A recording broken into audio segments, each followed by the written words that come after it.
Hello friends, ಇವತ್ತಿನ ವಿಡಿಯೋದಲ್ಲಿ ನಾವು 10th ಸ್ಟ್ಯಾಂಡರ್ಡಲ್ಲಿರುವಂತಹ first lesson chemical reactions and equations ಬಗ್ಗೆ ನೋಡೋಣಂತೆ.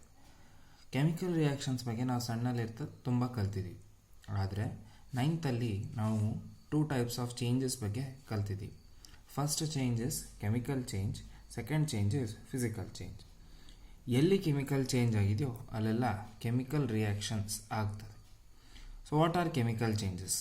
Any change that is irreversible is chemical change. ಉದಾಹರಣೆಗೆ ಹಾಲು ಮೊಸರಾಗಿ ಕನ್ವರ್ಟ್ ಆಗೋದು. ಇಲ್ಲಿ ಹಾಲು ಮೊಸರಾಗಿ ಕನ್ವರ್ಟ್ ಆಗ್ತದೆ ಹೊರತು ಮೊಸರು ಹಾಲಾಗಿ ವಾಪಸ್ ಮಾಡಲಿಕ್ಕೆ ಬರೋದಿಲ್ಲ. So this is on irreversible change. So ಅದು ಒಂದು ಕೆಮಿಕಲ್ ರಿಯಾಕ್ಷನ್ಗೆ ಎಕ್ಸಾಂಪಲ್ ಆಗಿರ್ತದೆ. ಸೊ ಎಲ್ಲೆಲ್ಲಿ ಕೆಮಿಕಲ್ ರಿಯಾಕ್ಷನ್ ಆಗಿದೆ ಅನ್ನೋದಕ್ಕೆ ನಮ್ಮ ಹತ್ರ 4 ಟೈಪ್ಸ್ ಆಫ್ ಅಬ್ಸರ್ವೇಷನ್ಸ್ ಇದೆ. First observation is change in physical state. Physical state ಅಂತಂದರೆ ಸಾಲಿಡಿಂದ ಲಿಕ್ವಿಡ್, ಲಿಕ್ವಿಡಿಂದ ಗ್ಯಾಸ್, ಗ್ಯಾಸಿಂದ ಅಗೇನ್, ಈ ಥರ ಫಿಸಿಕಲ್ ಸ್ಟೇಟ್ಸಲ್ಲಿ ಚೇಂಜ್ ಆಗ್ತದೆ. Next change is change in temperature. ಯಾವುದಾದ್ರೂ ಒಂದು ರಿಯಾಕ್ಷನ್ ನಡೀತಿದೆ ಅಂದರೆ ಅಲ್ಲಿ ನಾವು ಟೆಂಪ್ರೇಚರಲ್ಲಿ ಕೂಡ ಚೇಂಜನ್ನ ಕಾಣಿಸ್ಕೋಬೋದು. Next change is change in colour. ಯಾವುದಾದ್ರೂ ರಿಯಾಕ್ಷನ್ ಆದಾಗ ಮೊದಲನೇ ಸೊಲ್ಯೂಷನ್ ಕಲರ್ ಚೇಂಜ್ ಆಗೋ ಚಾನ್ಸಸ್ ಇರ್ತದೆ. ಇವಿಷ್ಟು ಕಾಣಲಿಲ್ಲ ಅಂದರೆ we can even observe evolution of gas. ಯಾವುದಾದ್ರೂ ಒಂದು ಗ್ಯಾಸಿನ ಬಿಡುಗಡೆ ಆಗ್ತದೆ. ಇದ್ರ ಬಗ್ಗೆ ಇನ್ನೂ ಚೆನ್ನಾಗಿ ಅರ್ಥ ಮಾಡ್ಕೊಳ್ಳಿಕ್ಕೆ ನಾವೊಂದು ಎಕ್ಸಾಂಪಲ್ನ ಕನ್ಸಿಡರ್ ಮಾಡೋಣಂತೆ. ಲೆಟ್ ಅಸ್ ಬರ್ನ್ ಕೋಲ್. ನಾವು ಕೋಲನ್ನ ಬರ್ನ್ ಮಾಡಿದಾಗ ನಮಗೆ ಗ್ಯಾಸಸ್ ಬರ್ತದೆ. ಆ ಗ್ಯಾಸ್ ಕಾರ್ಬನ್ ಡೈಆಕ್ಸೈಡ್ ಅನ್ನೋದು ನಮಗೆಲ್ಲರಿಗೂ ಗೊತ್ತು. ಸೊ ಇದನ್ನು ಈ ರಿಯಾಕ್ಷನ್ ನಾನು ಸ್ಟೇಟ್ಮೆಂಟ್ ರೂಪದಲ್ಲಿ ಬರೆದ್ರೆ carbon reacts with oxygen to form carbon dioxide ಅಂತ ಹೇಳಿ ಬರಿಬೋದು. ಬಟ್ ಈ ರಿಯಾಕ್ಷನ್ ಇಷ್ಟು ಉದ್ದ ಬರೆಯೋದು ಬದಲಿ we can reduce it using mathematical equations. So carbon plus oxygen gives carbon dioxide ಅಂತ ಹೇಳಿ ನಾವು ಈಕ್ವೇಷನ್ ರೂಪದಲ್ಲಿ ಬರಿಬೋದು.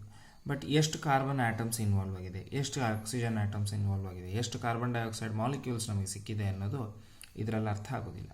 ಸೊ ನಾವೇನು ಮಾಡ್ತೀವಿ, ಈಚ್ ಆ್ಯಂಡ್ ಎವ್ರಿ ಎಲಿಮೆಂಟಿನ ಸಿಂಬಾಲ್ಸ್ ಉಪಯೋಗಿಸಿ ಮ್ಯಾಥಮೆಟಿಕಲ್ ಈಕ್ವೇಷನ್ನಲ್ಲಿ ಬರೆದಾಗ ನಮಗೆ ಗೊತ್ತಾಗುತ್ತೆ one atom of carbon is used, 2 atoms of oxygen is used and 1 molecule of carbon dioxide is formed ಅನ್ನೋದು ನಮಗೆ ಇದರಿಂದ ಅರ್ಥ ಆಗ್ತದೆ. ಟೆಕ್ಸ್ಟ್ ಬುಕ್ಕಲ್ಲಿ ನಮಗೆ ಇದೇ ರೀತಿಯಾದಂತಹ ಇನ್ನೊಂದು ಎಕ್ಸಾಂಪಲ್ ಕೊಟ್ಟಿದ್ದಾರೆ. That is burning of magnesium ribbon. Magnesium ರಿಬ್ಬನನ್ನು ನಾವು ಬರ್ನ್ ಮಾಡಿದಾಗ ವಾತಾವರಣದಲ್ಲಿರುವಂಥ ಆಕ್ಸಿಜನ್ ಜೊತೆಗೆ ಸೇರಿ ಇಟ್ ಫಾರ್ಮ್ಸ್ ಮೆಗ್ನೀಷಿಯಂ ಆಕ್ಸೈಡ್. ಇಲ್ಲಿ ನೋಡಿ 2 atoms of magnesium is involved in the formation of magnesium oxide. So ಈ ಥರದ ರಿಯಾಕ್ಷನ್ಸು ನಾವು 4 ಥರ ಕ್ಲಾಸಿಫೈ ಮಾಡ್ತೀವಿ. Those 4 type of chemical reactions are: ಒಂದನೇದು chemical combination reaction, chemical composition reaction, chemical displacement reaction, chemical double displacement reaction. ಒಂದೊಂದನ್ನು detail ಆಗಿ ನೋಡ್ತಾ ಹೋಗೋಣಂತೆ. ಮತ್ತೆ ಮೊದಲು ತಗೊಂಡಂತಹ example that is burning of coal ತಗೊಂಡ್ವಿ ಅಂತಂದರೆ, carbon plus oxygen gives carbon dioxide. ಈ ಕೆಮಿಕಲ್ ರಿಯಾಕ್ಷನಲ್ಲಿ ನೋಡಿ there are more than 1 reactants which combine to form single product. ಈ ಥರದ ರಿಯಾಕ್ಷನ್ಸನ್ನು ನಾವು ಕೆಮಿಕಲ್ ಕಾಂಬಿನೇಷನ್ ರಿಯಾಕ್ಷನ್ಸ್ ಅಂತ ಕರಿತೀವಿ. The reaction in which 2 or more reactants combine to form a single products are called combination reaction. ಇಲ್ಲಿ ನೋಡಿ there are 2 reactant and only 1 product. ಅಂದರೆ ಇದರಲ್ಲಿ ನೋಡಿ A plus B ಅಂತ 2 ರಿಯಾಕ್ಟೆಂಟ್ಸ್ ಇದ್ದಿದ್ದು ಎ ಬಿ ಆಗಿ ಸಿಂಗಲ್ ಪ್ರಾಡಕ್ಟ್ ಆಗಿ ನಮಗೆ ಸಿಗ್ತದೆ. ಈ ಕಾಂಬಿನೇಷನ್ ರಿಯಾಕ್ಷನ್ಗೆ ಇನ್ನೊಂದು example calcium oxide. Whenever reacting with water we get calcium hydroxide plus heat. ಇಲ್ಲಿ ಕ್ಯಾಲ್ಶಿಯಂ ಆಕ್ಸೈಡ್ ಮತ್ತು ವಾಟರ್ ಅನ್ನೋದು ನಮಗೆ 2 ರಿಯಾಕ್ಟೆಂಟ್ಸ್ ಇದೆ. ಕ್ಯಾಲ್ಶಿಯಂ ಹೈಡ್ರಾಕ್ಸೈಡ್ ಅನ್ನೋದು ಸಿಂಗಲ್ ಪ್ರಾಡಕ್ಟ್. ಇದ್ರ ಜೊತೆಗೆ ಹೀಟ್ ಲಿಬರೇಟ್ ಆಗಿದೆ. ಸೊ ಇದು ಕೂಡ ಒಂದು ಕಾಂಬಿನೇಷನ್ ರಿಯಾಕ್ಷನ್ಗೆ ಎಕ್ಸಾಂಪಲ್. ಆದರೆ ಇಲ್ಲಿ ನೋಡ್ರಿ, ಪ್ರಾಡಕ್ಟಲ್ಲಿ ಹೀಟ್ ಲಿಬರೇಟ್ ಆಗಿರೋದ್ರಿಂದ ಇದಕ್ಕೆ ಇನ್ನೂ ಒಂದು ಹೆಸರು ಇಡ್ತೀವಿ, that is exothermic reactions. So what are exothermic reactions? Any reactions that gives out heat with products ಜೊತೆಗೆ ಹೀಟನ್ನು ಲಿಬರೇಟ್ ಮಾಡ್ತು ಅಂತಂದರೆ ಅವನ್ನು ನಾವು ಎಕ್ಸೋಥರ್ಮಿಕ್ ರಿಯಾಕ್ಷನ್ಸ್ ಅಂತ ಕರಿತೀವಿ. ಅಂದರೆ ಹೀಟನ್ನು ಹೊರಗಡೆ ಬಿಟ್ಕೊಡ್ತದೆ ಅದು. ಓಕೆ, ಸೊ ಈ ಎಕ್ಸೋಥರ್ಮಿಕ್ ರಿಯಾಕ್ಷನ್ಸ್ಗೆ ಇನ್ನೂ 1-2 ಎಕ್ಸಾಂಪಲ್ ಇದ್ದಾವೆ. ಒಂದನೇದು ಬರ್ನಿಂಗ್ ಆಫ್ ಮೀಥೇನ್ ಗ್ಯಾಸ್. ನೋಡಿ, methane whenever burnt in air we get carbon dioxide and water. ಅದ್ರ ಜೊತೆಗೆ ಹೀಟ್ ಕೂಡ ಬರ್ತದೆ. ನಾವೆಲ್ಲರೂ ಈ ರಿಯಾಕ್ಷನ್ಗೆ ಚಿರಪರಿಚಿತರಿದ್ದೀವಿ. This is glucose. ಗ್ಲೂಕೋಸ್ಗೆ ನಾವು ಆಕ್ಸಿಜನ್ ಕೊಟ್ಟಾಗ ನಮಗೆ carbon dioxide and water liberate ಆಗುತ್ತದೆ, ಅದರ ಜೊತೆಗೆ ಹೀಟ್ ಕೂಡ ಬರ್ತದೆ. This is the equation of respiration. ಹ್ಯೂಮನ್ಸಲ್ಲಿ ನಡೆಯುವಂತಹ ರೆಸ್ಪಿರೇಷನ್ ಇದು. ಗ್ಲೂಕೋಸನ್ನು ಬ್ರೇಕ್ ಮಾಡಲಿಕ್ಕೆ ನಾವು ಆಕ್ಸಿಜನ್ ತಗೋತೀವಿ. ಆಕ್ಸಿಜನ್ ತಗೊಂಡು glucose will be converted to carbon dioxide and water molecules. ಇಲ್ಲೂ ಕೂಡ ಪ್ರಾಡಕ್ಟ್ಸಲ್ಲಿ ಹೀಟ್ ಲಿಬರೇಟ್ ಆಗಿರೋದ್ರಿಂದ ಇದು ಕೂಡ ಒಂದು ಎಕ್ಸೋಥರ್ಮಿಕ್ ರಿಯಾಕ್ಷನ್ ಆಗ್ತದೆ. Next type of reaction is chemical decomposition reaction. ಈ ಕೆಮಿಕಲ್ ಡಿಕಂಪೋಸಿಷನ್ ರಿಯಾಕ್ಷನ್ ಏನಿದೆಯಲ್ಲ, ಕಾಂಬಿನೇಷನ್ ರಿಯಾಕ್ಷನ್ ಇದು ಎಕ್ಸಾಕ್ಟ್ ಅಪೋಸಿಟ್ ಇರ್ತದೆ. ಅಂದರೆ ಇದರಲ್ಲಿ ಒಂದೇ ರಿಯಾಕ್ಟೆಂಟ್ ಸ್ಪ್ಲಿಟ್ ಆಗಿ 2 or more ಪ್ರಾಡಕ್ಟ್ಸ್ ಆಗ್ತದೆ. ಇಲ್ಲಿ ನೋಡ್ರಿ, CaCO3 calcium carbonate is the only reactant. ಇದನ್ನು ನಾವು ಹೀಟ್ ಮಾಡಿದಾಗ ನಮಗೆ calcium oxide and carbon dioxide ಬಂದಿದೆ. ಸೊ ಡೆಫಿನೇಷನಲ್ಲಿ ನೋಡೋದಾಯಿತು ಅಂದರೆ the chemical reaction in which a single reactant splits to form 2 or more products. ನೋಡ್ರಿ, 2 or more products are called chemical decomposition. ಇದಕ್ಕೆ ಇನ್ನೂ ಒಂದು ಉದಾಹರಣೆ ಕೊಟ್ಟಿದ್ದಾರೆ. It is ferrous sulphate. ಇದನ್ನು ನಾವು ಹೀಟ್ ಮಾಡಿದಾಗ ನಮಗೆ ಇಲ್ಲಿ ಐರನ್ ಆಕ್ಸೈಡ್ ಸಿಗ್ತದೆ, ಜೊತೆಗೆ SO3 and SO2 gases liberate ಆಗ್ತದೆ. ಇಲ್ಲಿ ನೋಡ್ರಿ, single reactant giving out 3 products. So ಈ ಥರದ್ದು single stable compound giving out 2 or more products is called chemical decomposition reaction. ಆದರೆ ಇಲ್ಲಿ ನೋಡಿ, ಇವೆಲ್ಲವೂ ಸ್ಟೇಬಲ್ ಕಂಪೌಂಡ್ ಇದಾವೆ.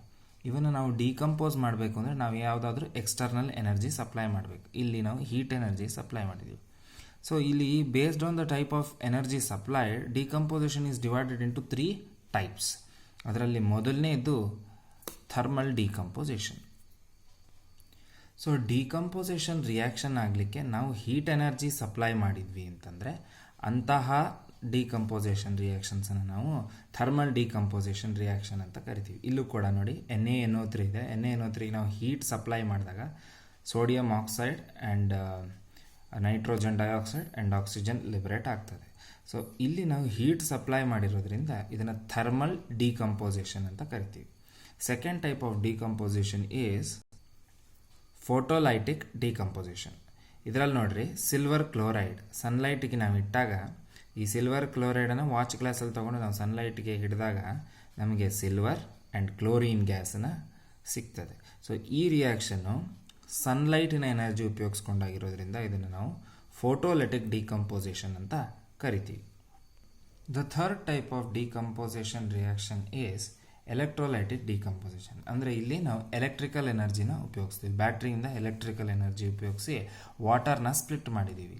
ಇಲ್ಲಿ ನೋಡ್ರಿ, ದಿಸ್ ಇಸ್ ವೆರಿ ಇಂಪಾರ್ಟೆಂಟ್. ನಮಗೆ ಎಕ್ಸಾಮಲ್ಲಿ ಕೇಳ್ತಾರೆ ಇದನ್ನು. ಇದ್ರ ಡಯಾಗ್ರಾಮ್ ಕೇಳೋ ಚಾನ್ಸಸ್ ಇರ್ತದೆ. ಸೊ ಒಂದು ಬೀಕರಲ್ಲಿ ವಾಟರ್ ತೊಗೊಂಡು ವಾಟರ್ಗೆ ನಾವು ಸಾಲ್ಟನ್ನು ಆ್ಯಡ್ ಮಾಡಿದ್ದೀವಿ. ಅದಕ್ಕೆ 2 ಎಲೆಕ್ಟ್ರೋಡ್ಸನ್ನು ಕನೆಕ್ಟ್ ಮಾಡಿ ಅದನ್ನು ಬ್ಯಾಟ್ರಿಗೆ ಕನೆಕ್ಟ್ ಮಾಡಿದ್ದೀವಿ. ಸೊ ಬ್ಯಾಟ್ರಿಯಿಂದ ನಾವು ಸ್ವಿಚ್ ಆನ್ ಮಾಡಿದಾಗ current flows in this water and the gases will be liberated. ಇಲ್ಲಿ 2 ಟೆಸ್ಟ್ ಟ್ಯೂಬಲ್ಲಿ ಗ್ಯಾಸಸ್ ಕಲೆಕ್ಷನ್ ಆಗಿದೆ. ಇದು ನೋಡಿ, this is the plus end of the battery. Plus end of the ಬ್ಯಾಟ್ರಿಯಲ್ಲಿ ಇದನ್ನು ನಾವು ಆ್ಯನೋಡ್ ಅಂತ ಕರಿತೀವಿ. ಆ್ಯನೋಡಲ್ಲಿ ಯಾವಾಗಲೂ ನೆಗೆಟಿವ್ ಅಯಾನ್ಸ್ ಇರುವಂಥದ್ದು ಸೇರಿಕೊಡ್ತದೆ. Oxygen is will form negative ion. ಅದಕ್ಕೆ ನೋಡಿ, ಇಲ್ಲಿ ಆಕ್ಸಿಜನ್ ಸೇರಿಕೊಂಡಿದೆ. ನೆಕ್ಸ್ಟ್ ಈ ಕಡೆ ಇಲ್ಲಿ ನೆಗೆಟಿವ್ ಎಂಡ್ ಇರೋದ್ರಿಂದ ದಿಸ್ ಫಾರ್ಮ್ಸ್ ಕ್ಯಾಥೋಡ್ ಎಲೆಕ್ಟ್ರೋಡ್. ಈ ಕ್ಯಾಥೋಡಲ್ಲಿ ಏನಾಗ್ತದೆ, ಪಾಸಿಟಿವ್ ಅಯಾನ್ಸ್ ಬಂದು ಸೇರಿಕೊಳ್ಳೋದ್ರಿಂದ ನಮಗೆ ಇಲ್ಲಿ ಹೈಡ್ರೋಜನ್ ಗ್ಯಾಸ್ ಲಿಬರೇಟ್ ಆಗಿರ್ತದೆ. ಸೊ ಇಲ್ಲಿ ನೋಡಿ, water H2O has split into hydrogen and oxygen atoms. ಇದು ಎಲೆಕ್ಟ್ರೋಲೈಟಿಕ್ ಡಿಕಂಪೋಸಿಷನ್ ಅಂತ ಕರಿತೀವಿ. This decomposition has taken place in presence of electric current. ಅದಕ್ಕೆ ಇದನ್ನು ನಾವು ಎಲೆಕ್ಟ್ರೋಲೈಟಿಕ್ ಡಿಕಂಪೋಸಿಷನ್ ಅಂತ ಕರಿತೀವಿ. The third type of chemical reaction is chemical displacement reaction. ಇದರಲ್ಲಿ ಏನಾಗ್ತದೆ, ಒಂದು ಎಕ್ಸಾಂಪಲ್ ತೊಗೊಂಡಿದ್ದೀವಿ. ಕಾಪರ್ ಸಲ್ಫೇಟನ್ನು ನಾನು ಸೊಲ್ಯೂಷನ್ ತೊಗೊಂಡಿದ್ದೀನಿ. ಅದರೊಳಗಡೆ ಜಿಂಕ್ ಗ್ರಾನ್ಯೂಲ್ಸನ್ನು ಹಾಕಿದ್ದೀನಿ. ನೋಡಿ, ಸ್ವಲ್ಪ ಹೊತ್ತು ಬಿಟ್ಟ ತಕ್ಷಣ ಕಾಪರ್ ಸಲ್ಫೇಟ್ ಬ್ಲೂ ಕಲರ್ ಇರ್ತದೆ, ಅದರದ್ದು ಕಲರು ಚೇಂಜ್ ಆಗ್ತದೆ.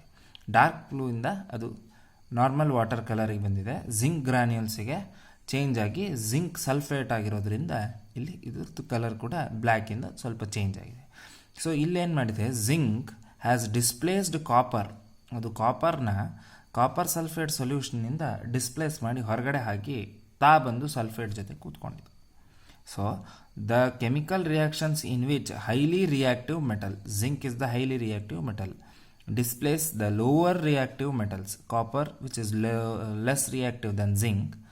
ಇದೇನು ಮಾಡಿದೆ, zinc is displacing copper, okay, from the salt solutions are called displacement reaction. ನೋಡಿ, zinc which is higher reactive metal displacing the copper which is lower reactive metal from its salt solution, okay, is called displacement reaction. ನೋಡಿ, zinc ಬಂದು copper ಜಾಗದಲ್ಲಿ ಕೂತು zinc sulphate ಆಗಿದೆ, ಕಾಪರನ್ನು freely liberate ಮಾಡಿದೆ.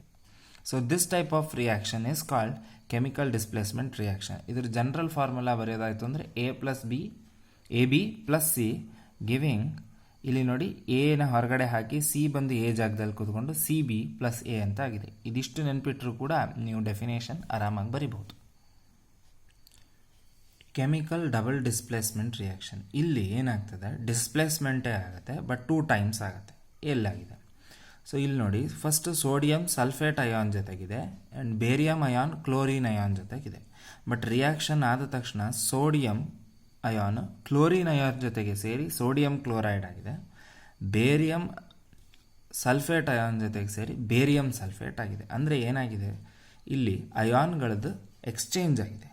So definition ಬರೆಯೋದಾಯಿತು ಅಂದರೆ the chemical reactions in which exchange of ion takes place. ನೋಡಿ, ಇಲ್ಲಿ ಆದಂಥ ಎಕ್ಸ್ಚೇಂಜ್ ಅಯಾನ್ಸಲ್ಲಿ ಎಕ್ಸ್ಚೇಂಜ್ ಆಗಿದೆ. ಇಲ್ಲಿರೋಂಥ ಪಾಸಿಟಿವ್ ಅಯಾನ್ ಇಲ್ಲಿರೋದು ನೆಗೆಟಿವ್ ಅಯಾನ್ ಜೊತೆಗೆ ಸೇರಿಕೊಂಡಿದೆ, ಇಲ್ಲಿರೋಂಥ ಪಾಸಿಟಿವ್ ಅಯಾನ್ ಈ ಮಾಲಿಕ್ಯೂಲಿನ ನೆಗೆಟಿವ್ ಅಯಾನ್ ಜೊತೆಗೆ ಸೇರಿಕೊಂಡು ನ್ಯೂ ಪ್ರಾಡಕ್ಟ್ಸ್ ಫಾರ್ಮೇಷನ್ ಆಗಿದೆ. ಸೊ ಇಂತಹ ರಿಯಾಕ್ಷನನ್ನು ನಾವೇನಂತ ಕರಿತೀವಿ, ಕೆಮಿಕಲ್ ಡಬಲ್ ಡಿಸ್ಪ್ಲೇಸ್ಮೆಂಟ್ ಅಂತ ಕರಿತೀವಿ.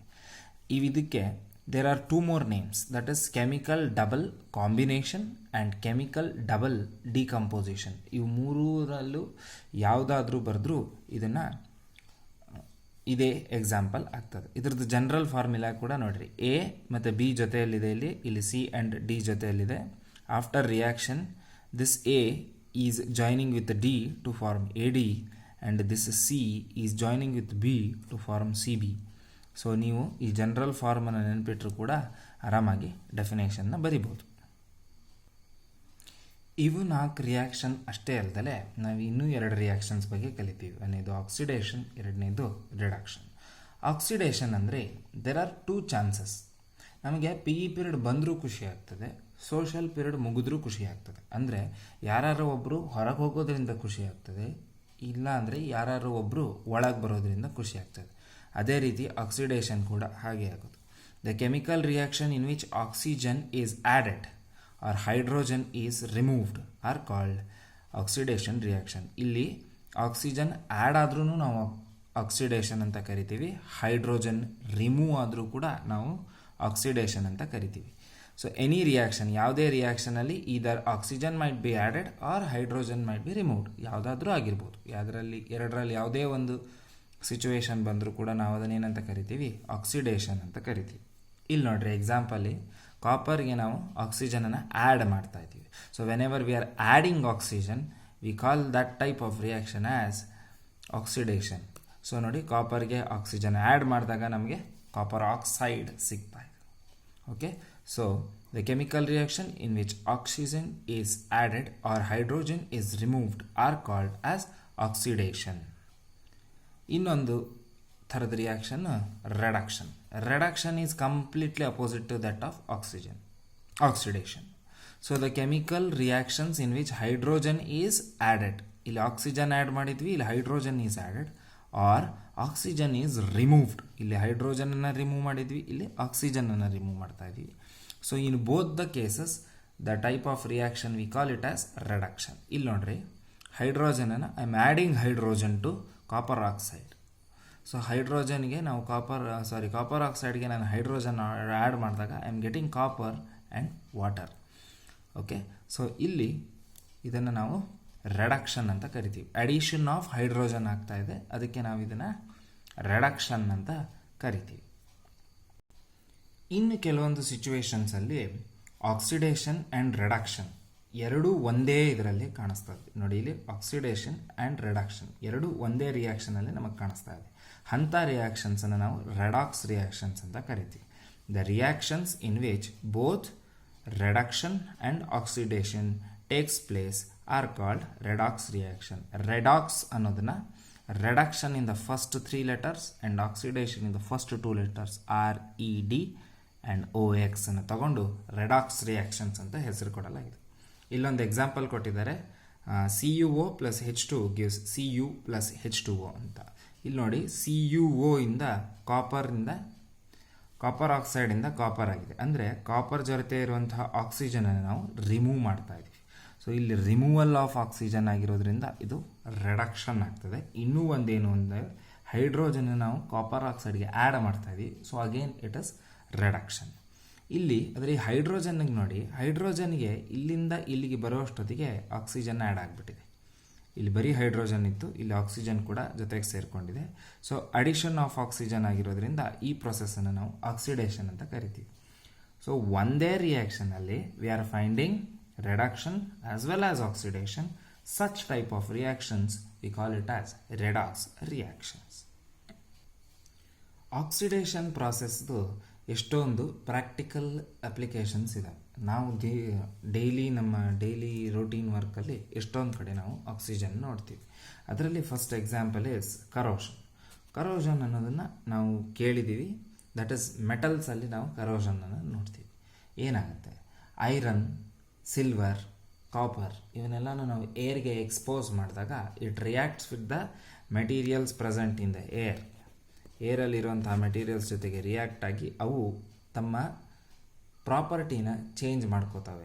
ಐರನ್ ಒಳಗಡೆ ಬ್ರೌನ್ ಕಲರ್ ಬರ್ತದೆ, ಆಮೇಲೆ ಕಾಪರ್ ಒಳಗಡೆ ಗ್ರೀನ್ ಕಲರ್ ಬರ್ತದೆ, ಆ್ಯಂಡ್ ಸಿಲ್ವರ್ ಮೇಲೆ ಬ್ಲ್ಯಾಕ್ ಕೋಟಿಂಗ್ ಆಗ್ತದೆ. ಸೊ ಇವೆಲ್ಲದನ್ನು ನಾವು ಕಾಣ್ತೀವಿ. ಏನಾಗ್ತದೆ ಅಂತಂದರೆ ಅಲ್ಲಿ oxidation of the metal takes place. Okay, ಹಾಗಾದಾಗ ಅವುಗಳ ಪ್ರಾಪರ್ಟಿ ಅಂದರೆ ಕಲರ್ ಏನಾಗ್ತದೆ ಬದಲಾಗಿರ್ತದೆ. ಸೊ ಇದನ್ನು ನಾವು ಪ್ರಿವೆಂಟ್ ಮಾಡಲಿಕ್ಕೆ ಕಬ್ಬಿಣಕ್ಕೆ ಪೇಂಟ್ ಮಾಡ್ತೀವಿ, ಇಲ್ಲದಿದ್ದರೆ ನಾವು ಅದಕ್ಕೆ ಗ್ರೀಸ್ ಬೆಳಿತೀವಿ, ಇಲ್ಲ ಅಂದರೆ ಅದನ್ನು ಗ್ಯಾಲ್ವೆನೈಸೇಷನ್ ಮಾಡ್ತೀವಿ, ಅಂದರೆ ಜಿಂಕ್ ಮೆಟಲಲ್ಲಿ ಅದ್ದು ತೆಗಿತೀವಿ. ಇಲ್ಲ ಅಂತಂದರೆ ವಿ ಫಾರ್ಮ್ ಅಲಾಯ್ಸ್. ಅದನ್ನು ಅಲಾಯ್ಸ್ ಆಗಿ ಕನ್ವರ್ಟ್ ಮಾಡಿದಾಗ ನಮಗೆ ಕರೋಷನ್ನ ತಪ್ಪಿಸ್ಬೋದು. Next is rancidity. ರ್ಯಾನ್ಸಿಡಿಟಿ ಅಂದರೆ ಏನು? ಆಯಿಲ್ಸ್ ಆ್ಯಂಡ್ ಫ್ಯಾಟ್ಸ್ ಅಂದರೆ ಚಿಪ್ಸ್, ಕರೆದ ತಿಂಡಿಗಳನ್ನೆಲ್ಲ ನಾವು ಭಾಳ ದಿನ ಇಟ್ವಿ ಅಂತಂದರೆ ಅದು ವಾಸನೆ ಬರ್ತದೆ, ಅದನ್ನು ನಮ್ಗೆ ತಿನ್ನಲಿಕ್ಕೆ ಆಗೋದಿಲ್ಲ. ಸೊ ಅಂಥ ಒಂದು ಇದನ್ನು ತಪ್ಪಿಸ್ಲಿಕ್ಕೆ ಏನು ಮಾಡ್ತಾರೆ, ರ್ಯಾನ್ಸಿಡಿಟಿನ ತಪ್ಪಿಸ್ಲಿಕ್ಕೆ ಚಿಪ್ಸ್ ಪ್ಯಾಕೆಟ್ನಲ್ಲಿ ನೈಟ್ರೋಜನ್ ಗ್ಯಾಸನ್ನು ತುಂಬಿಸಿರ್ತಾರೆ. ಸೊ ಚಿಪ್ಸ್ ಪ್ಯಾಕೆಟ್ಸ್, ಆಯಿಲ್ ಇರೋಂತಹ ಚಿಪ್ಸ್ ಪ್ಯಾಕೆಟಲ್ಲಿ ಇರುವಂತಹ ಆಯಿಲ್ಸ್ ಆ್ಯಂಡ್ ಫ್ಯಾಟ್ಸ್ ಏನಾಗ್ತದೆ, ಆಕ್ಸಿಡೇಷನ್ ಆಗಿ ನಮಗೆ ರ್ಯಾನ್ಸಿಡ್ ಆಗ್ತವೆ. ಸೊ ಇದನ್ನು ತಪ್ಪಿಸ್ಲಿಕ್ಕೆ ನಾವೇನು ಮಾಡ್ತೀವಿ, ನೈಟ್ರೋಜನ್ ಗ್ಯಾಸನ್ನು ತುಂಬಿಸ್ತೀವಿ. ಸೊ ಫ್ರೆಂಡ್ಸ್, ನಿಮಗೆ ಕೆಮಿಕಲ್ ರಿಯಾಕ್ಷನ್ಸ್ ಆ್ಯಂಡ್ ಈಕ್ವೇಷನ್ಸ್ ಬಗ್ಗೆ ನಾನು ಶಾರ್ಟಾಗಿ ಒಂದು ಕ್ಲಾಸ್ ಥರ ತೊಗೊಂಡಿದ್ದೀನಿ. ಸೊ ನಿಮಗೆ ಇದರಲ್ಲಿ ಯಾವುದಾದ್ರೂ ಡೌಟ್ಸ್ ಇದ್ದರೆ ಡಿಸ್ಕ್ರಿಪ್ಷನಲ್ಲಿ ನನ್ನ ಫೋನ್ ನಂಬರ್ನ ಹಾಕಿರ್ತೀನಿ, ವಾಟ್ಸಾಪ್ ನಂಬರ್ ಇದೆ. ಅದಕ್ಕೆ ನೀವು ನಿಮ್ಮ ಡೌಟ್ಸ್ಗಳನ್ನು ಕ್ವಶನ್ ಮುಖಾಂತರ ಕಳಿಸಿದರೆ ನಾನು ಅದನ್ನು ಸಾಲ್ವ್ ಮಾಡಿ ನಿಮಗೆ ಉತ್ತರ ಕಳಿಸ್ತೀನಿ. ಇದೇ ಚಾಪ್ಟ್ರಲ್ಲಿ ಇನ್ನೂ ಒಂದು ಟಾಪಿಕ್ ಉಳಿದಿದೆ, that is balancing of chemical equations. ಅದು ಬ್ಯಾಲೆನ್ಸಿಂಗ್ ಆಫ್ ಕೆಮಿಕಲ್ ಈಕ್ವೇಷನ್ಸ ಅದರದ್ದು ನಾನು ಸಪ್ರೇಟ್ ವಿಡಿಯೋ ಮಾಡಿ ಹಾಕ್ತೀನಿ. ಅದರದ್ದು ಕೂಡ ಡಿಸ್ಕ್ರಿಪ್ಷನ್ನ ನೀವು ಕೆಳಗಡೆ ನೋಡಿದ್ರೆ ಸಿಗ್ತದೆ. So hope you have enjoyed friends. Thank you.